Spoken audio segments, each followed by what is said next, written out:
welcome to the Career Corner. My name is Heather Swift, and I'm delighted to be your host. The purpose of the Career Corner is to help people move from career distress to career success. Today, we'll be speaking with my coach and friend, Lucila. Sorry, Ben. Sorry. I need to go back. Give me a quick count.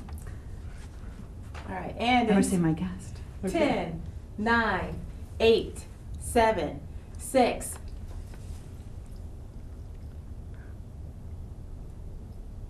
Hi, welcome to the Career Corner. My name is Heather Swift, and I'm delighted to be your host.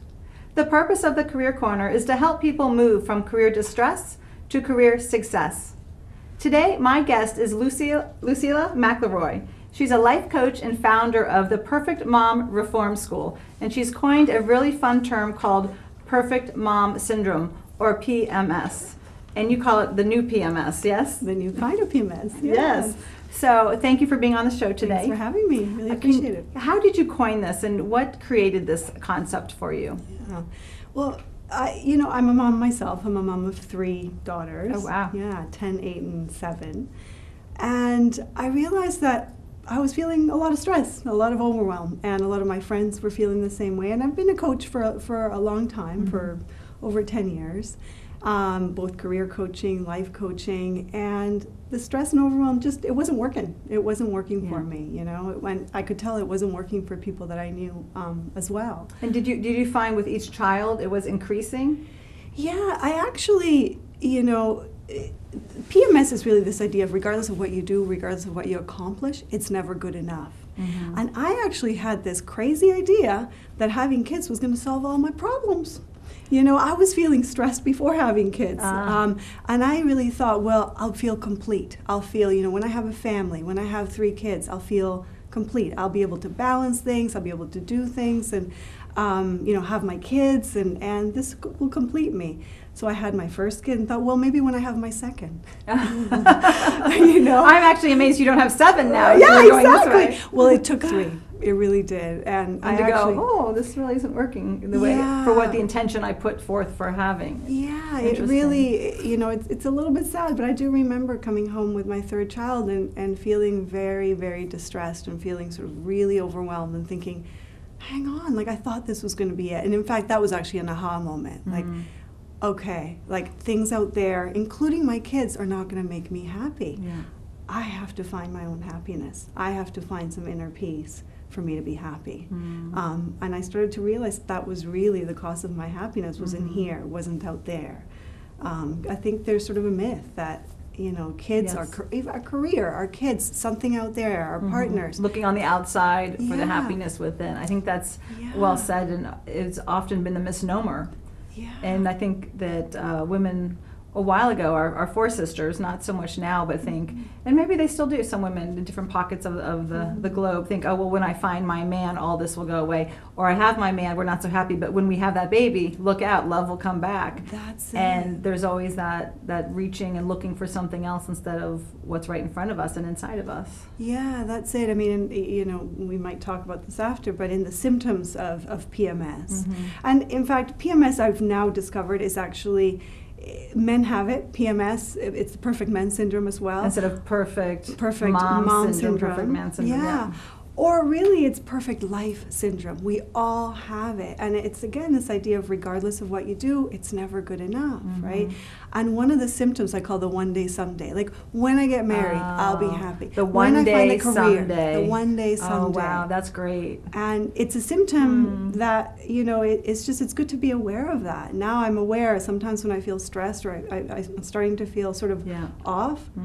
Could that be it? Could that, maybe tomorrow, or maybe when, my kids when are I win that behave. mega Powerball lottery. Yeah, when I find that zen, it's not in the now. You get away from the present moment to sometime in the future, and it never comes.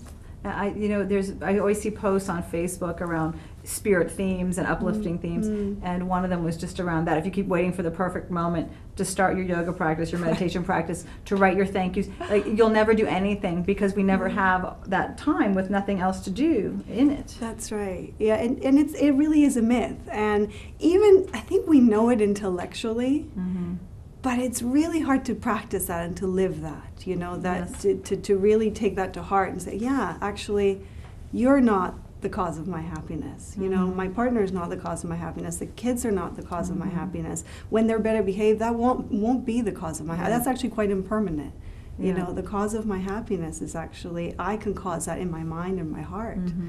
And that's it's a very different view than I certainly had when I first started this work. You know? I think if more people had that, I think we'd have a much healthier society, and also teaching our little people that. Can you imagine if everyone took ownership and it wasn't like, well, you did this to me, but okay, I'm interpreting it a certain way, and I'm taking ownership of my feelings, because it really starts, the buck ends and starts with us in that way. Yeah, absolutely. I mean, this can transform the way, this can transform your home, it can transform your business, it can transform your workplace. It really, imagine in a workplace where people actually thought that it wasn't their coworkers that were making them upset. That it was actually how they reacted to their coworkers. But they're telling themselves about the situation. Yeah, and again, we know that intellectually, but how do we take that intellectual knowledge, and actually use it? I think that's sort of a key. That we tend. I think there are a lot of books out there. There's people know this, I think, but how do we actually take that to heart? And practice a different way of being. There's a teacher named Baba Muktananda who had a saying that if you don't like what you're seeing, change the prescription of your glasses. And it was all about, well, how are you choosing to look at it in that way? And that always stuck with me. I read that years ago. It's nice that you have been able to bring this into your personal philosophy and also with your practice. So you were coaching before children. So was this a real significant shift in your work after this aha moment took place? Before having kids, I was mainly focusing on career coaching, helping people to find, joy in their work and to look for work in a very meaningful way. And I still incorporate that, but having kids really, it transformed me. I think, any mother would say that it transforms them. Whether we like it or not, the stomach, the feet, absolutely. But internally for sure as well. But I do think that there was this sort of thought that I had that, well, the kids, I want kids, and I really thought that it was going to complete me in some way. The stresses that I felt before, I thought I wasn't going to feel anymore. My practice has just become deeper since having them. I've realized what's most important, what is most meaningful, and again, it's really gotten me to look in the mirror, and what helps me to de-stress, what helps me to feel less overwhelmed, what brings me joy, what's most meaningful in my life. When you help your clients have this awareness, how do you start working with them? Are there certain exercises that you can share with our audience that would be good self-reflective thoughts or writing down and contemplations for them? Is there anything you can think of that would be helpful? One really simple thing that I like to say to my clients is, start to be the gentle observer of your life. We tend to sort of be living and doing a lot, but we're not really taking a moment to stop and to observe and what I mean by that is really start to observe your thoughts gently. Because what happens is once you start to take a moment to really notice what you're thinking about, and perhaps there's some negative thoughts, perhaps there's a lot of judgment, which is actually a cause of our suffering. It's a cause of a lot of stress. We tend to actually judge ourselves, and then we beat ourselves up. So it can be quite a negative cycle. And so that's why I add be gentle, right? Because we tend to have a lot of thoughts that we're not even aware. I call them unconscious influencers. It's a little voice, if you will. It's constantly talking to us, right? It might say, I'm stressed. I don't like that. I don't like them. I don't like the way this is going. I don't want to go do that. It's constant. We're constantly judging, right? In fact, the viewers today they're judging this conversation, right? And so if we can just take a moment to start really noticing what we're saying to ourselves, we're literally creating our story. Constantly, right? So if we can start to just gently take a moment and observe, and maybe even write down, like, these are my thoughts. When I was feeling anything less than free, if I was feeling stressed, this is what I was thinking. I was thinking that, I didn't like what he said about that. I didn't, I was telling myself this about my work. I was saying, you know, I didn't like the kids doing that kind of thing. And so if you can start to really observe that and not judge, just observe gently, you can start to actually really examine what's, you know, what you're telling yourself, the story, if you will. I think, and we always have lots of opportunity for that, just to be more of an observer and watch our reaction. And I have to say, I think I made really good progress in that today, because we were eating pizza at the Trattoria with my children, and my 8-year-old told me that she cut her own hair. And she took off her headband, and there she has these bangs now that used to be down to here, and they're like here. It looks like she has this chopped haircut. And I just kind of looked at her and said, okay, I didn't know you wanted a haircut. I could have provided that for you and taken you someplace. And she was like, am I going to be punished? What are you going to do to me? And I was like, first I was joking, and I said, I'm going to make you cut the rest of your hair off now. And then she started to cry. And I'm like, okay, probably shouldn't have made that joke. I'm like, I'm just joking. But did you really have to do that? Like, why did you want to? And just try to get her talking about it instead of freaking out or like, oh my God, pictures are coming or anything. So I just kind of, we all kind of laughed, and turned out she cut it and she was carrying it around in her knitting bag to and from school, so I wouldn't find it around the house. So we all laughed, and that was kind of it. And I said, no, you're not being punished. I go, but in the future, would you like bangs? Then, so it's funny, because I remember just kind of counting and thinking, I have a moment here to either get angry or to just pause and find the humor in it, that it's not the end of the world, and move on. So I give myself like an A- today, because I did make her cry for my joke, but at least. Well, no, but that's it. I mean, I think that's so beautiful what you just said, you know, that I really believe we always have a choice, and it's hard sometimes. We're very reactive, right? It's, you know, and our stories, we don't even know we have stories. Like, that could have triggered something in you, you know. What's this gonna, the picture day, you know, I'm Santa Claus is coming to town. What am I gonna look like as a mom for her doing People are this? gonna think, I gave you the bad haircut. Yeah, no, that's, I mean, there's just so many, you know, and often we even go to the future. She's doing that now. What is she gonna do in 10 years? Yes. First it was haircut, now it's marijuana. Oh my gosh, what happened in between? Yeah, so our mind, and it happens so quick. We're so reactive, and so just knowing that we have a choice, even just taking just a quick breath, counting to 3 and saying, what's my choice here? How do I want to react, you know? And then we can react in a way that, you know, perhaps will make us feel better, and therefore make them feel better. And also, and continue feeling good about the conversation and about the company, whether it's our children, our coworkers, and just because we have the ability, I think also as parents especially, to set the tone of our houses and the tone of a moment, whether we, you know, we crush it or, but we bring ourselves to the table too, whether it's our good stuff or our bad stuff or our exhausted or the perfect mom syndrome of, you know, so it's hard to detach, but I think the pausing to give yourself space around the reaction before having the reaction, to me that's progress.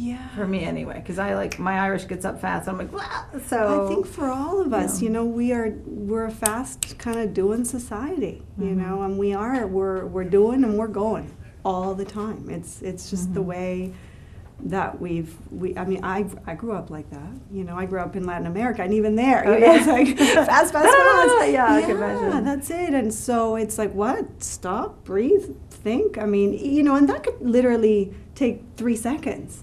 But in those 3 seconds, you can make a very different choice about what you want to model for your kids or your coworkers at work.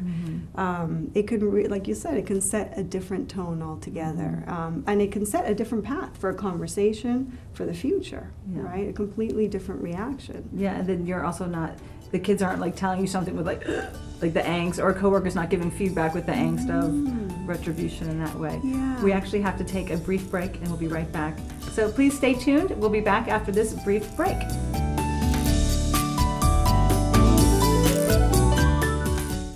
Local government, local educational institutions, and local community members all use cable access TV to communicate their message. They depend upon it as an affordable means of outreach. Public educational and government access television empowers local government agencies, individuals, and groups to use the media to speak directly to their constituents in a more direct and cost-effective way. Make sure everyone has a voice. Support your local PEG channels.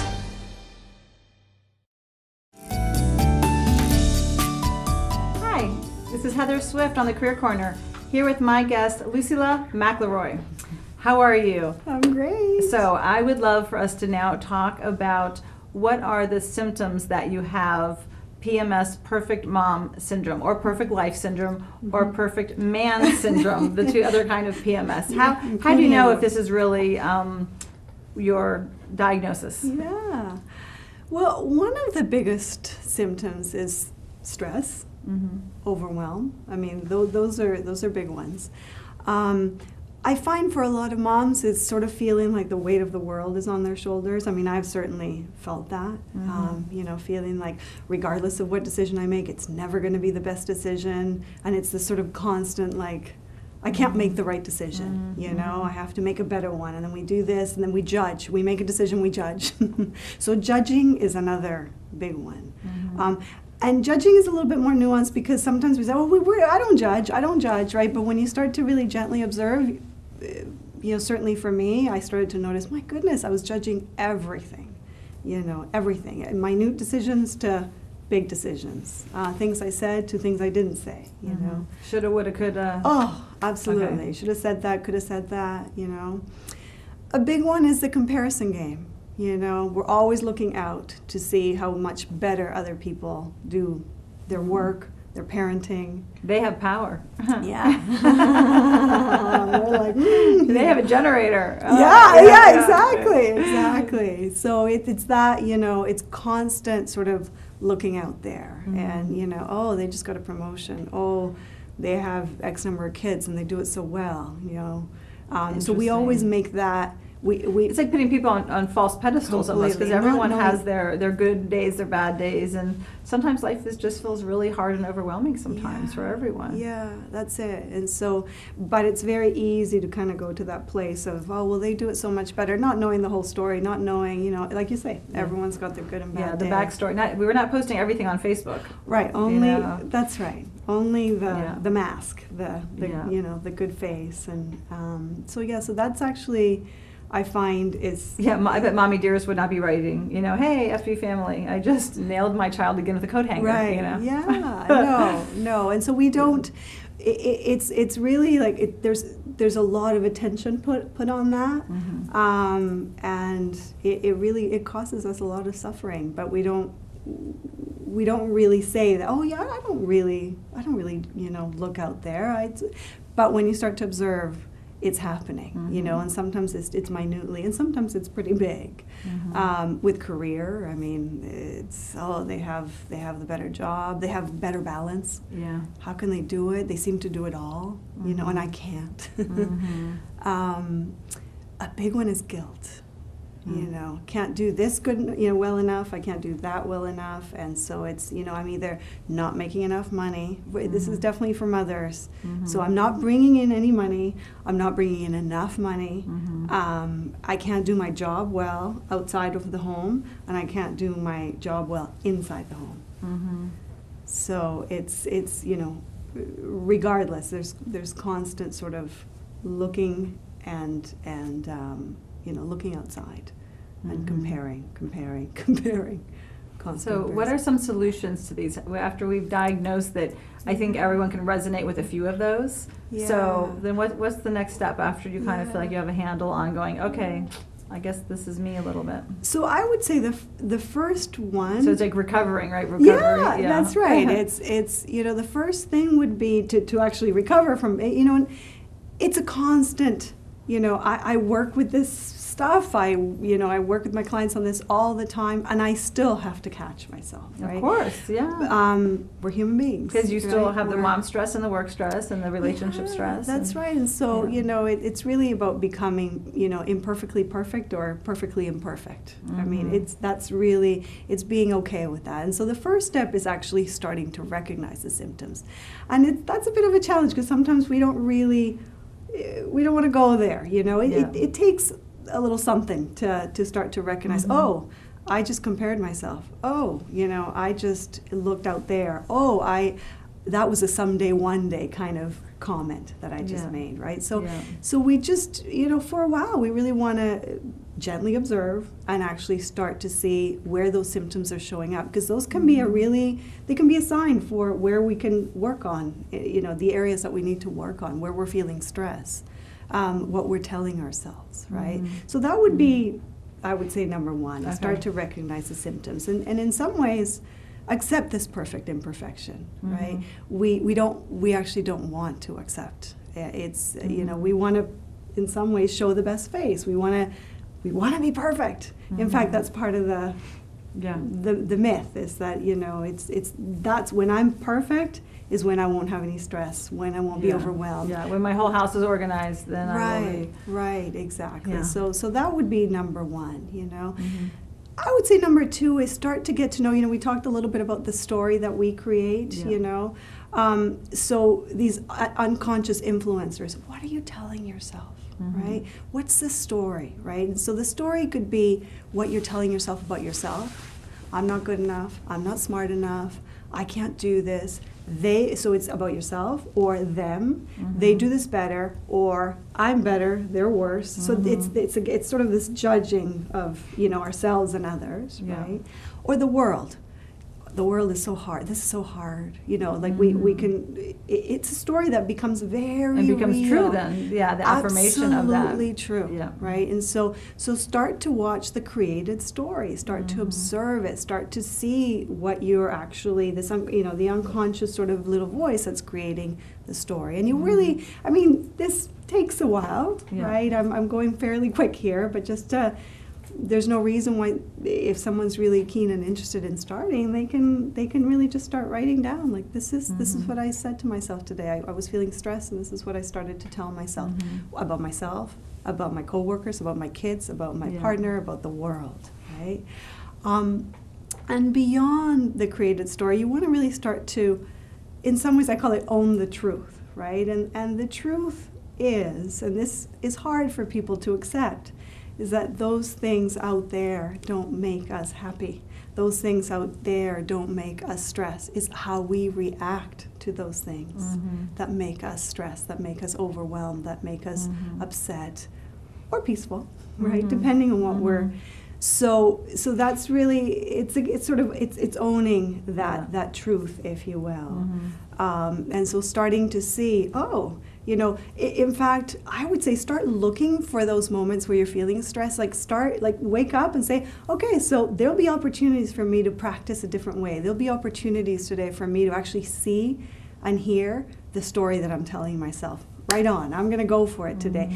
Instead of what we usually say is, oh, it's going to be another stressful day, or oh, I got to go to work today, and there's going to be so-and-so, and they're going to trigger me, and I don't like them, and I don't like what they have to say. So we can actually now look for that person and see how we react and actually start to notice, take a moment. This is good advice before spending holidays with certain family members. Absolutely. I mean, this is... We should have done this before Thanksgiving. Yeah. At least we'll be out there before Hanukkah, Christmas hits. Yeah, but exactly. That's wild. This can transform your holiday season. It really has. I have felt it. I mean, everything I'm talking about is something that I have felt as a transformation over the last probably 3 years especially. And I see it all the time, you know, with my clients, whether it's at work, in stressful situations, but family members, those people that we see and we touch all the time. Because we're also good at being each other's triggers. Absolutely. For either good or the bad, or just family dynamics coming into play. And it's really all just about big lessons. You know, like this, we're all, you know, birthed into these families, I believe, to really learn the lessons we're supposed to learn. And but to have a toolbox to help you deal and look for, okay, am I learning patience? Am I learning zip it? Am I learning acceptance? You know, of so-and-so, because, you know, they are the way they are, and, you know, and how to do that. Do you try to teach your girls these tools as well in the moment when they're having friend feuds or anything like that, to have them say, well, can you change your perspective on this in little people terms, but do you try to do that with the girls? Yeah, I mean, the number one focus for me is to model it. Myself, I really believe they're watching us, you know. Yeah. And so if I can model that when they're having a disagreement, or if I can see, like, I'm about to kind of jump in and get angry, and I can do what you did and take a moment, you know, breathe. how do I want to react? I have a choice right now. And then just, calmly, if I can, right? But even beyond that, if I can't, and if I did something that I'm not, I'm not too happy with, also to actually not beat myself up. Like, Yes. they might not see Yes. that. I might not actually say that out loud, but for me to kind of get out of that moment, they can feel it. If I'm beating myself up, if I'm judging myself, there's a weight, and they can feel it. There was a post I saw on Facebook not that long ago of it was a woman saying that be in the pictures with your kids, and how a lot of moms giving birth, or you're feeling like, well, I'm not in the body I want to be in, so they just always take pictures of the kids and the moms aren't in the pictures, or with the dads. And it was how the children just so selflessly love their parents so much, and encouraging that to be in the picture, to be in the picture and to be that, because the kids are just they are looking, they are watching, and they just love their parents, regardless. What other are we almost through our some of our support here for recovery from perfect mom syndrome? I think we have a few minutes left, so I want to make sure we get to hit those. I would say a big one as well is get support.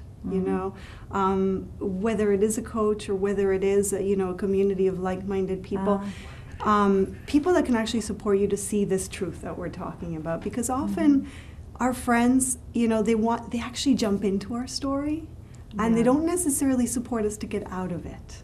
Interesting. And so you just want to, I think that's something to be careful about. I think support is actually essential. It's like going to the gym, right? You need, we need to practice this, and we need support. So we need the tools, but also sometimes we need a trainer. Sometimes we need, some friends to go to the gym with, right? To speak your language, that can actually help you to get out of that story faster, right?